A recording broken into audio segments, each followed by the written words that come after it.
إن أما بعد فبسنة المتصل مني بطريق مشايخي إلى الصحابي الجليل عبد الله بن عمرو بن العاص رضي الله عنهما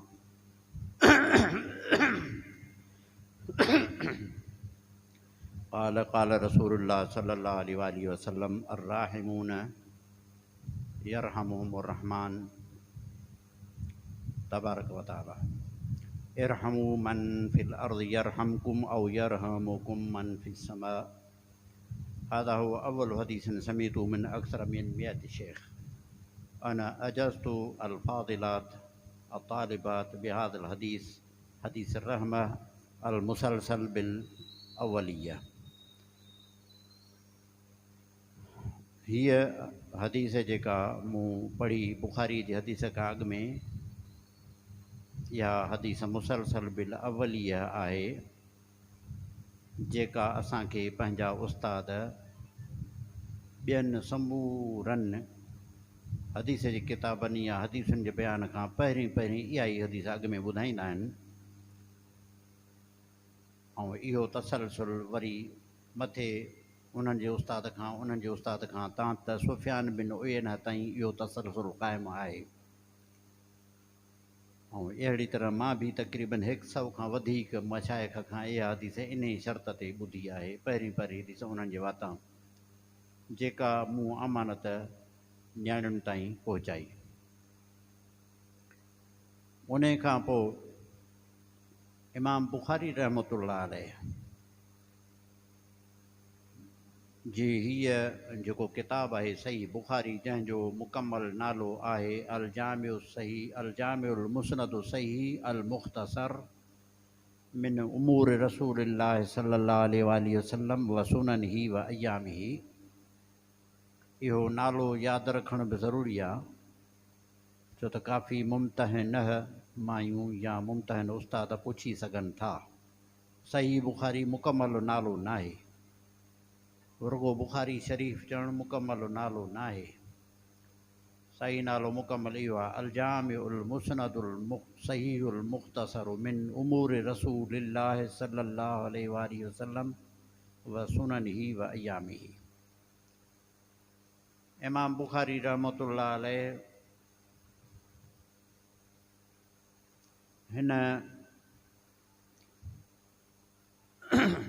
किताब खे वॾे शौक़ ऐं चाह ऐं मोहबत रसूल मां लिखियो। इमाम बुखारी रहमतुल्लाह अलैह जो ही किताब समूरनि हदीस जी किताबनि में असहु तरीन किताब बाद किताब लाइ शुमार थींदो आहे।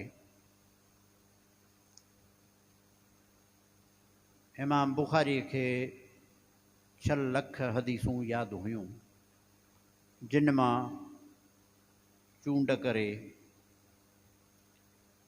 ऐं ही किताब मुरतब कई जंहिंमें हदीसुनि जो तादादु 7275 आहे जंहिंमें जेकॾहिं दुहराओ ख़तमु कजे त तक़रीबन 4000 हदीसूं बीहनि थियूं। जेको बि किताब हूंदो आहे उमूमन फ़िक़ह जा या ॿियनि जा उन्हनि में पहिरियां उनवान अंदरि हूंदा आहिनि किताब, जीअं किताब सलात, किताबुल मफ़क़ूद, किताब तलाक़, किताब निकाह। पोइ उन्हनि जे वरी अंदरि फ़सल हूंदा आहिनि या बाब हूंदा आहिनि। त इमाम बुखारी रहमतुल्लाह अलैह जे हिन सही बुखारीअ में किताब जे उनवान सां 74 किताब आहिनि ऐं बाब 3921 आहिनि। इमाम बुखारी रहमतुल्लाह अलैह पंहिंजे हिन किताब जी शुरूआत बाबु कैफ़ कान बदउल वही सां कई आहे। जॾहिं त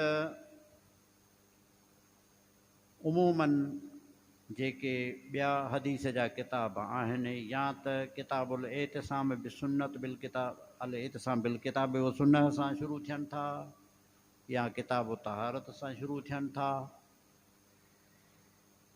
या किताबुल ईमान सां शुरू थियनि था। जीअं इमाम मुस्लिम जो किताबुल ईमान सां शुरू थिए थो।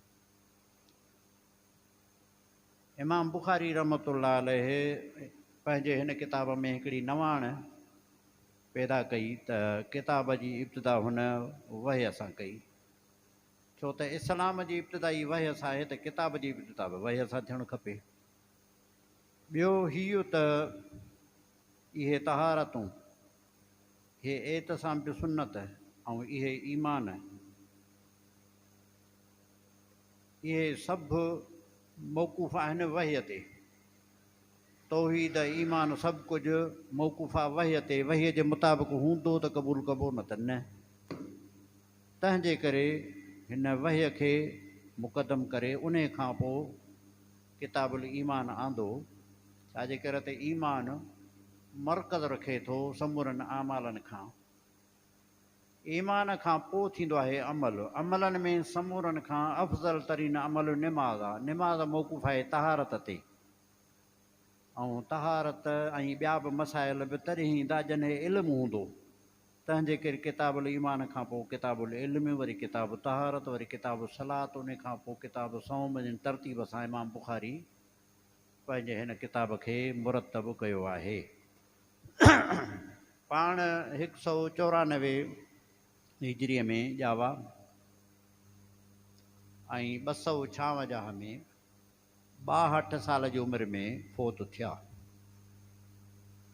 अलाह तबारक व तआला किन खां वॾी उमिरि थी वञे त बि कमु न वठे,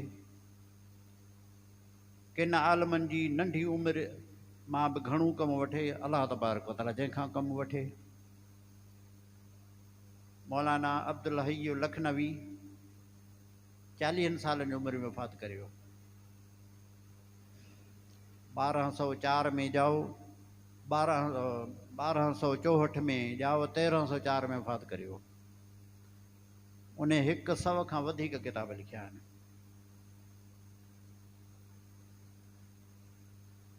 ऐं मौलाना मोहम्मद क़ासिम नानोती जो केॾो नालो मशहूरु आहे। एॾो नालो आहे जो हर को सम्झंदो हूंदो त 90 साल खनि जो त हूंदो। हू कुल हुनखे उमिरि 49 साल मिली। मौलाना अब्दुल अज़ीज़ पिरहारवी, पिरहार जो रहवासी हो, मुल्तान खां ॿाहिरि, उन जी उमिरि 29 साल हुई। के 32 31 ॿुधाइनि था। उन 250 किताब लिखिया, 50 इल्मनि में 250 किताब लिखिया। इमाम बुखारी रहमतुल्लाह अलैह 62 साल उमिरि, हालांकि मुंहिंजी बि हिन वक़्तु 65 साल उमिरि आहे। माना मुंहिंजे हिन उमिरि खां बि 3 साल नंढा त वफ़ात करे आहे। बुखारा शहर मां खेसि जेको पंहिंजो शहर हो, अदाई इको न कयोसीं हिनखे, कढियो वियो हो। पोइ पाण उते आया, समरकंद ॾे वञनि पिया त समरकंद जा पहुता ई कोन। ॿाहिरि हिकिड़ो ॻोठु हो खरतंग जे नाले सां, उते अलाह तबारक व तआला खां दुआ घुरियूं त अलाह साईं ज़मीन बावजूदि कुशादे थियण जे मूं ते तंग थी पई आहे, हाणे पंहिंजो खणी कर। दुआ बि थी, पर हाणे मौत जो वक़्तु लिखियल बि आहे। इमाम बुखारी वफ़ात करियो। हाणे उहो खरतंग जो इलाइक़ो समरकंद में शामिल आहे, हिकिड़ो महलो आहे। असां उते विया आहियूं, अलाह साईं नसीबु कयो आहे। इमाम बुखारी जे क़बर ते हाज़िरी बि, उन जे मस्जिद में बुखारी जी पहिरीं आख़िरी हदीस बि पढ़ी आहे। इमाम बुखारी रहमतुल्लाह अलैह नंढपण खां ई सलछणो ऐं ज़हीन हुयो। इब्तिदाई तालीम पंहिंजे शहर बुखारा में वरितई। अलामा दाख़िली उनजो उस्तादु हो, यानी इमाम अबू हफ्स कबीर, जेको 257 में वफ़ात करे वियो। ऐं उहो सिधो सो शागिर्दु हुयो इमाम मोहम्मद बिन हसन शैबानीअ जो, जंहिंजी मौत आहे इमाम मोहम्मद आहे। ऐं उहो शागिर्दु आहे इमाम अबू हनीफ़ रहमतुल्लाह अलैह जो। यानी ईअं खणी सम्झो त इमाम बुखारी रहमतुल्लाह अलैह 2 वास्तनि सां इमाम अबू हनीफ़ जो शागिर्दु आहे। इमाम मोहम्मद बिन हसन वटि इमाम अबू हफ्स कबीर, अबू सुलेमान जोज़जानी मज़ार शरीफ़ वारो, ॿई पढ़णु विया हुआ बगदाद में। उहो किसो वरी कीअं आहे उहो वरी बाद में तव्हांखे ॿुधाइबो। बहरहाल इमाम बुखारी इते पंहिंजी इब्तिदाई तालीम पूरी करे सफ़र कयो, पहिरियों पहिरियों सफ़र कई पंहिंजे वालदा सां ऐं पंहिंजे भाउ अहमद बिन इस्माइल सां गॾु हरमैन हज कयईं। पोइ पंहिंजी वालदा ऐं भाउ खे वापसि मोकिलियईं, पाण उते रही पियो 6 साल त हदीस हासिलु कंदो रहियो। कॾहिं बगदाद में, कॾहिं मिस्र, कॾहिं कूफो, कॾहिं बसरो, उते वेंदो रहियो, उस्तादनि खां इल्मु हदीस पिराईंदो रहियो। बुखारी शरीफ़ लिखण जो दाइयो या शौक़ु या ख़्यालु कीअं पैदा थियो, उन जो बि हिकिड़ो किस्सो आहे। संदसि हिकिड़ो उस्तादु हो इसहाक बिन इब्राहिम, जंहिंखे इसहाक बिन राह वहे चवंदा हुआ, जंहिंखे अरब राहूयत पढ़ंदा आहिनि। उनजो किताब बि मुस्तक़िल आहे हिकिड़ो, मुसनद इसहाक बिन राह वहे, 5 जुल्दनि में। उन हिकु दफ़े पंहिंजे मजलिस में वेठे इन सध जो इज़हार कयो त काश अहिड़ो को आलिम हुजे जेको सही हदीसुनि खे अलॻि हिकिड़ो किताबी सूरत ॾिए। त इहा ॻाल्हि इमाम बुखारी जे दिलि में वेही वई ऐं पोइ हुन हीउ किताबु तरतीब ॾिनो। पहिरीं अबवाब लिखियईं, उन जे मुताबिक़ पोइ हदीसूं उन में लिखंदो वियो। हर हदीस खां अॻु में ग़ुस्ल कंदो हो, नफ़िल पढ़ंदो हो, पोइ हदीस लिखंदो हो। तॾहिं त अलाह साईं हुनखे एॾी क़बूलियत ॾिनी आहे। ऐं पंहिंजे हिन किताब जी शुरूआत जीअं ॿुधायुमि त बिस्मिल्लाह रहमान रहीम सां कई आहे, ऐं किताबुल बाब बदिल वहीअ सां। बिस्मिल्लाह रहमान रहीम उमूमन तालिब हज़रात जेके आहिनि या तालिबियाणियूं सुवाल कंदियूं त उमूमन किताबनि जी शुरूआत त अलहम्द सां थींदी आहे। हिते वरी अलहम्द कोन्हे। उनजो जवाबु इहा त हक़ीक़त में बिस्मिल्लाह रहमान रहीम में बि हमद अची थो वञे, छो त बिस्मिल्लाह रहमान रहीम, अर रहमान अर रहीम इहो ख़ुदा जो हमद न आहे त बाक़ी छा आहे। तो इहो एतिराफ़ ख़तमु आहे। बाक़ी किताबुल वहे सां शुरू कयो छो कई, उनजो वजह बि तव्हांखे ॿुधायूं। वही जी लुग़वी माना आहे अल इलामु फी ख़िफ़ा या अल इलामुल ख़फ़ी, मख़फ़ी तौर ते कंहिंखे ॼाणाइणु। मिसाल तौरु मां थोरो इशारो करे छॾियां ख़लील ॾे, ऐं इहो वही थी वियो लुग़वी लिहाज़ सां। पोइ उनखे ॻाल्हि मालूम हूंदी त छाजो इशारो कयुमि। वहे जे मुक़ाबले में वरी इलाम हूंदो आहे। वहे जो इतलाक़ साहदार ग़ैर साहदार ॿिन्ही ते थियो आहे। ग़ैर साहदार जे लाइ जीअं क़ुर शरीफ़ में आहे त बे अन रब्बक औहा लहा, अलाह साईं ज़मीन ॾे वहियो कयो। ज़मीन ग़ैर साहदार आहे। साहदारनि मां बि हिकिड़ा ज़विल अक़ूल, ॿिया ग़ैर ज़विल अक़ूल, ॿिन्ही ॾे निस्बत वही जी थी आहे। जीअं क़ुर शरीफ़ में आहे त औहा रब्बुक इलन नहल अन इत्तख़िज़ी मिनल जिबाल बुयूता, माखी जे मख ॾे बि अलाह वहियो कयो। वहियो नुबूअत जो कोन हो, पर उन खे सम्झाणी ॾिनई त तूं वञ फसलू की सुबुल रबी के ज़ुलूला, त वञी कीअं रस चूसे चई पंहिंजो माखी ठाहे।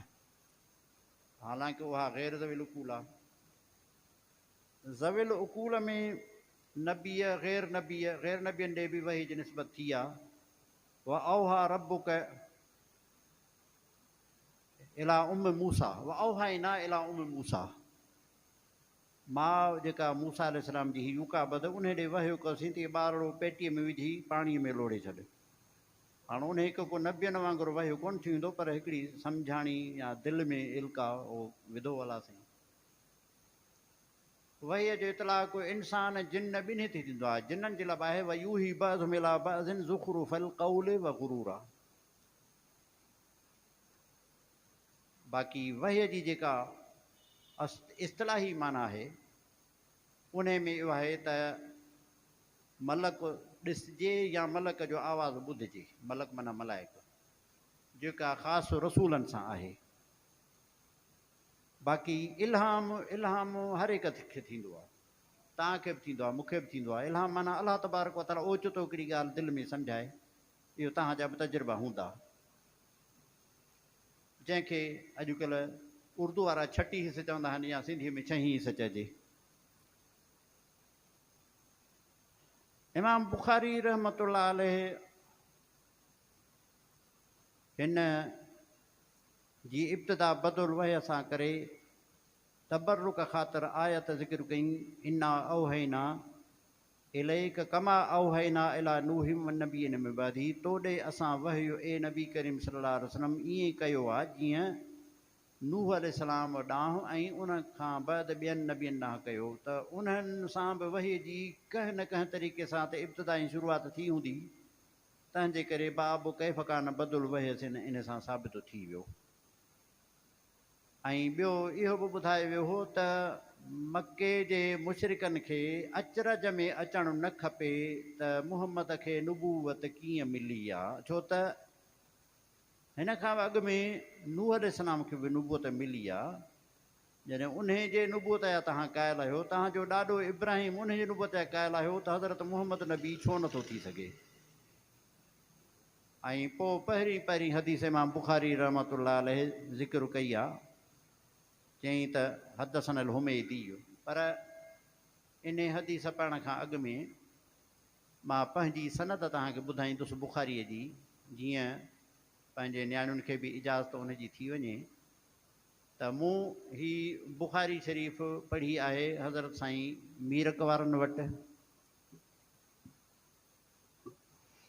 ऐं उन्हनि बुखारी शरीफ़ पढ़ी साईं बेरारनि वटि, ऐं उन्हनि साईं ग़ुलाम मुस्तफ़ा कासिमी साहिब वटि, उन्हनि साईं अब्दुल करीम कुरई वटि, ऐं उहे शागिर्दनि मौलाना अब्दुल कादिर सूमराणनि वारे जा, उहे शागिर्दनि पंहिंजे वालिद साहिब मौलाना अब्दुल्ला सूमराणनि वारे जा, उहे पढ़िया ख़लीफ़ा मोहम्मद याक़ूब हमायूनीअ वटि, उहे शागिर्द आहिनि मौलाना अब्दुल हलीम कंडवीअ जा जेको खरल हुयो ज़ात जो, ऐं उहे शागिर्द आहिनि सैयद आकिल शाह हुसैनी जा, जंहिंजी क़बर इन हालानी वारे क़ब्रस्तान में मौजूदु आहे, मूं बि ज़ियारत कई आहे। ऐं उहे शागिर्दनि मौलाना मुहद्दिस मुहम्मद आरे जो ॾोकरीअ वारो, ऐं उहे शागिर्द आहिनि इब्न यामीन जा, उहो शागिर्द आहे अब्दुल्ला सानीअ जो, उहो कुल अहमद जो, उहो अबुल हसन या मोहम्मद हसन शहीद जो, उहो शागिर्द आहे अब्दुल्ला लबीब जो, उहो शागिर्द आहे मौलाना अब्दुल हकीम सियालकोटीअ जो, उहो शागिर्द आहे अब्दुल हक मोहसिस देहलवीअ जो, उहो शागिर्द आहे हमीदुद्दीन दरबेलीअ जो जेको 1009 में वफ़ात करे मके में, ऐं उहो शागिर्द आहे इब्न हजर मकीअ जो, उहो शागिर्द आहे शेखुल इस्लाम ज़करिया अंसारीअ जो, ऐं उहो शागिर्द आहे इब्न हजर जो। इब्न हजर शागिर्द आहे तनूखीअ जो, उहो हज़ार जो, ऐं उहो मुहम्मद बिन हुसैन ज़ुबैदीअ जो कोई शागिर्द आहे अब्दुल अव्वल सिद्दीअ जो, उहो शागिर्द आहे दाऊदीअ जो, उहो शागिर्द आहे सरख़सीअ जो, उहो शागिर्द आहे फिरबरीअ जो, उहो शागिर्द आहे बुखारी जो।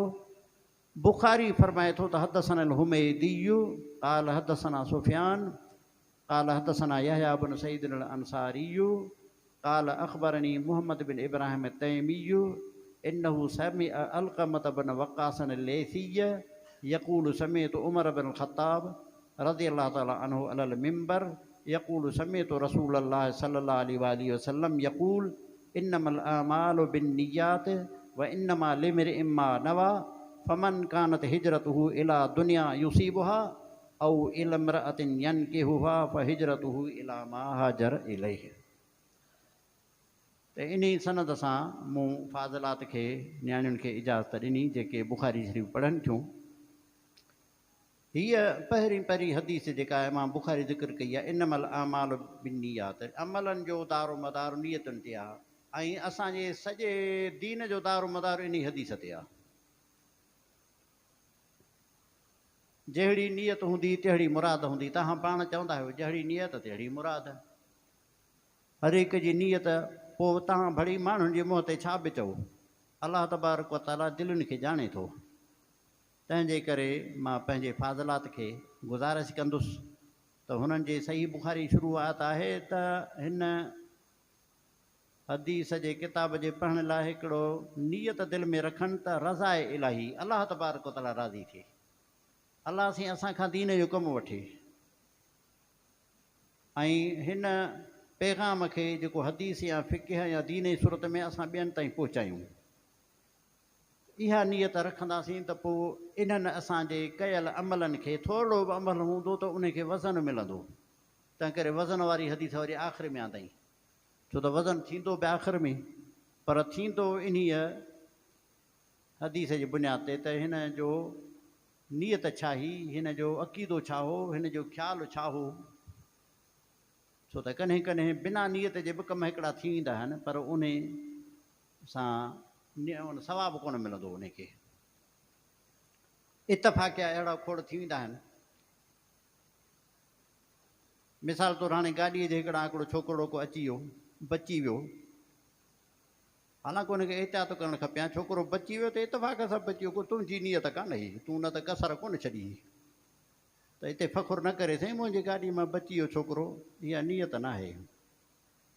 हा नियत तुंहिंजी हुजे हा, तुंहिंजी गाॾी चीकाट करे हा, तूं कोशिशि कई, पर छोकिरो मरी वियो त पोइ सवाबु बि मिलंदो। हलो हू बची वियो त बि सवाबु कोन मिलंदो। इन महिल माल बिनियात। इमाम बुखारी रहमतुल्लाह अलैह जे हिन किताब अल जामिउ सहीह अल मुस्नद सहीह अल मुख़्तसर मिन उमूर रसूलुल्लाह सल्लल्लाहु अलैहि वसल्लम ते जी ख़िदमत एतिरी मर्दनि कई आहे, अल्हम्दुलिल्लाह मायुनि बि काफ़ी हिन में किरदारु अदा कयो आहे। इहो वॾो मौज़ू आहे, उन खे जेकॾहिं बयानु कजे त शायदि काफ़ी वक़्तु लॻी वञे। मां उन जी मुख़्तसर झलक सिर्फ़ु पेश कंदुसि, हिकिड़ी मुहदिस खे बयानु कंदे जेका हरमैन शरीफ़ैन में पढ़ाईंदी हुई। करीमा मरवज़ीअ हिकु ख़ातून हुई जेका 463 हिजरीअ में वफ़ात करे वई। उहा शागिर्द हुई 3 मुहदिसनि जी, अलामा मुहदिस कुशमीहनी जंहिंजी वफ़ात 389 में आहे, ऐं ॿियो अलामा सरख़सी जंहिंजी वफ़ात 389 में आहे, ऐं ॿियो अलामा असबहानी जंहिंजी वफ़ात 409 में आहे। इहे टई वरी शागिर्द हुआ मोहम्मद बिन यूसुफ फिरबरीअ जा, ऐं फिरबरी शागिर्द आहे इमाम बुखारी जो, जंहिं सही बुखारी उन खां रिवायत कई। इमाम बुखारीअ खां 2 दफ़ा हू पढ़ियो, बुखारी हिकिड़ो नेशापुर में, ॿियो संदसि ॻोठ में, फिरबर वरी बुखारा खां ॿाहिरि ॻोठ आहे, ऐं उहो 320 हिजरीअ में वफ़ात करियो आहे। पोइ कुशमीहनीअ जो वरी शागिर्द आहे अबू ज़र हिरवी, सरख़सी जो शागिर्द आहे इमाम हाकिम नेशापुरी, असबहानी जो शागिर्द आहे इमाम बेहकी।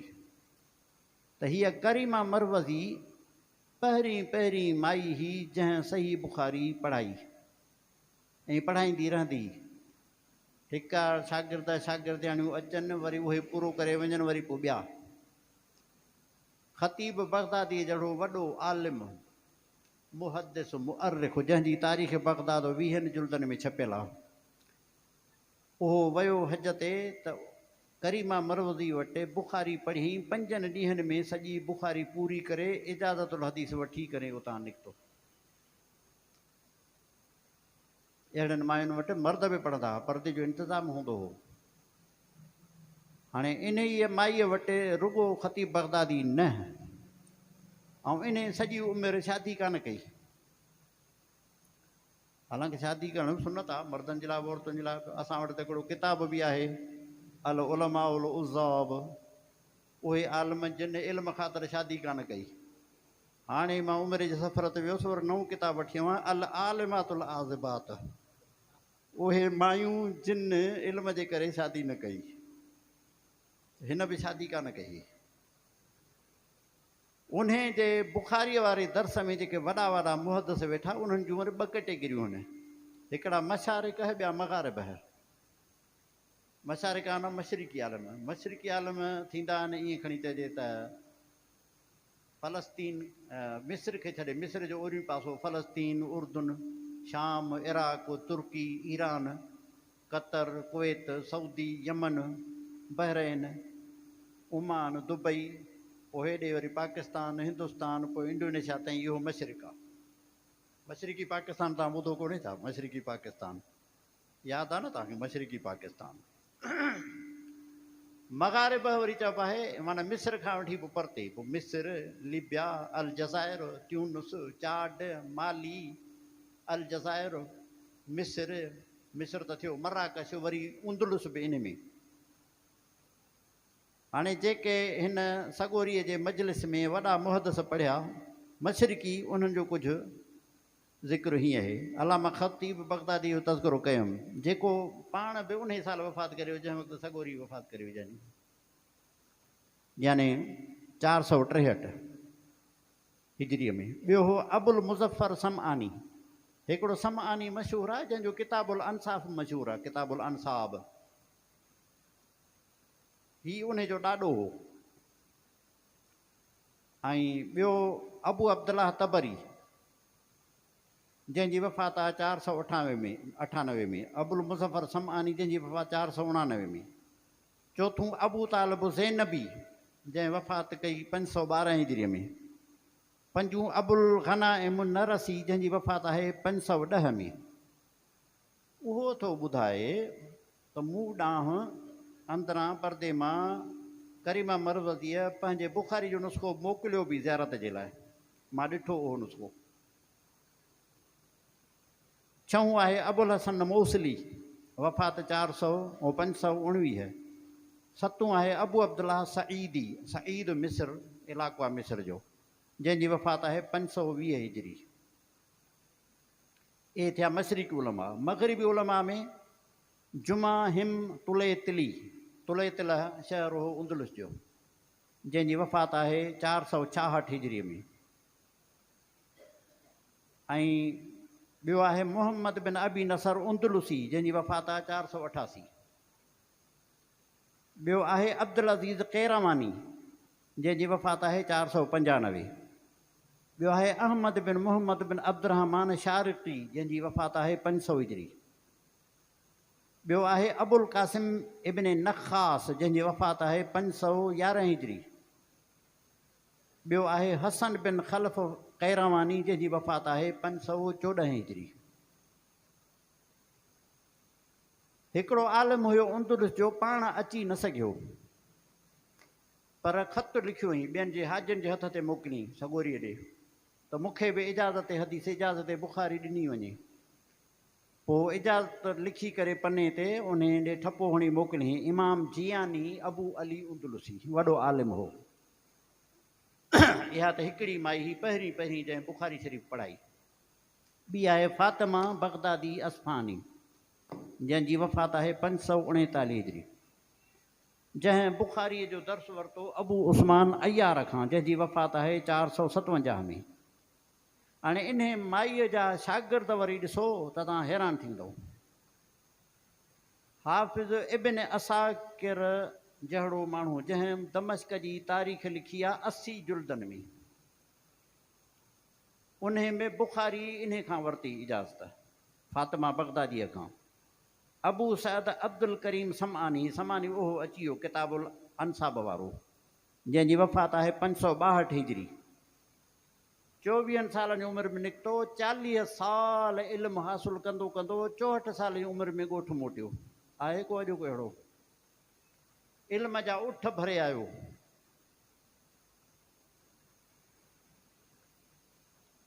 ऐं टियों आहे अबू मूसा असबहानी, जंहिंजी वफ़ात आहे 581 हिजरी। इहे इन फ़ातिमा बगदादीअ जा बुख़ारीअ में शागिर्द आहिनि, मुजाज़ आहिनि। ऐं टी मुहदिसा जेका बुख़ारी पढ़ाईंदी उहा आहे फ़ख़्रुन्निसा शुहदह बिन्त अहमद बगदादी, 574 में वफ़ात कयईं। ऐं उन पंहिंजे उस्तादनि जो तज़किरो बि लिखियो आहे, जंहिंखे मशीख़त चइजे, उहो मूं वटि आहे। ऐं माईअ लिखियो आहे त मुंहिंजा ही उस्ताद आहिनि जिन वटि मां इल्मु हासिलु कयो आहे। इन ई फ़ख़्रुन्निसा खां सही बुख़ारी हासिलु कंदड़ मर्द अलामा इब्न जोज़ीअ जहिड़ो माण्हू, जंहिं 500 किताब तसनीफ़ कया आहिनि। ऐं ॿियो अलामा अब्दुल गनी मक़दसी, जंहिंजी वफ़ात आहे 600। इब्न जोज़ीअ जी वफ़ात 597। उन जे बारे में लिखनि था कानत जयदतल ख़त, अखर तमामु सुहिणा ख़ूबसूरत हूंदा आहिनि। हाणे अॼुकल्ह त असां बि पर्चा चेक कया आहिनि, छोकिरियूं ज़ोर आहिनि बाबा छोकिरनि खां अखरनि में, ॼण बर्थ थियूं भरनि। उहा बि कानत जयदतल ख़त, उन जे लाइ लिखियो अथनि कानत ख़तातन कातिबतन मुस्निदतल हदीस फ़ख्रुन निसा मुस्निदतुल इराक़। इहा कुझु मुख़्तसर झलक आहे त हक़ीक़त में असांजे नियाणियुनि खे इन्हनि ॻाल्हियुनि ते फ़ख्रु करणु खपे। हीअ त रुॻो बुख़ारी जी ॻाल्हि आहे, ॿियनि किताबनि जी अञा अलॻि ॻाल्हि आहे। मुंहिंजा उस्ताद बि मुजीज़ तक़रीबन 800 खनि, उन में 20 खनि मायूं बि आहिनि। मुंहिंजूं उस्तादियाणियूं मायूं आहिनि, औरतूं आहिनि। मूंखे इन ॻाल्हि ते फ़ख्रु आहे। अलाह तबारक व तआला खां दुआ आहे त असांखे हिन इल्म जे फैलाइण जे लाइ नीयत इख़लास जी रज़ा इलाहीअ वारी असांखे तौफ़ीक़ ॾिए। ऐं दुआ आहे त असां समूरनि जो ईमान ते ख़ात्मो थिए ऐं जेके बि नियाणियूं पढ़नि थियूं या अॻु में पढ़ियूं आहिनि उन्हनि समूरनि खे पंहिंजे हिफ़्ज़ ईमान में रखे, पाकिस्तान जे मदारस जी उलमा जी हिफ़ाज़त फरमाए। सुबहान रब्बिक रब्बिल इज़्ज़ति अम्मा यसिफ़ून व सलामुन अलल मुरसलीन। मां इन्हनि जेके पढ़नि थियूं छोकिरियूं जिन बुख़ारी पढ़ी शुरूआत कई आहे, इन्हनि खे इजाज़त बुख़ारी बि ॾिनी ऐं पंहिंजे समूरनि असानीदी जी इजाज़त बि ॾिनी। दुआ करे अल्लाहुम्मा सल्लि अला सय्यदना मुहम्मदिन नबील उम्मी व आलिहि व सहाबिहि व बारिक वसल्लम अदद ख़ल्क़िक व रिज़ा नफ़्सिक व ज़िनत अर्शिक व मिदाद कलिमातिक व अदद कुल्लि मालूमिन लक दाइमन अबदा। अल्लाहुम्मा इन्ना नस्अलुका इल्मन नाफ़िअन व अमलन मुतक़ब्बलन व रिज़्क़न तय्यबा। अल्लाहुम्मा अक्फ़िना बिहलालिक अन हरामिक व अग़निना बिफ़ज़लिक अम्मन सिवाक। अल्लाहुम्मा इन्ना अला ज़िक्रिक व शुक्रिक व हुस्नि इबादतिक। रब्बना तक़ब्बल मिन्ना इन्नका अंतस समीउल अलीम व तुब अलैना इन्नका अंतर रऊफ़ुर रहीम। ला इलाहा इल्लल्लाह।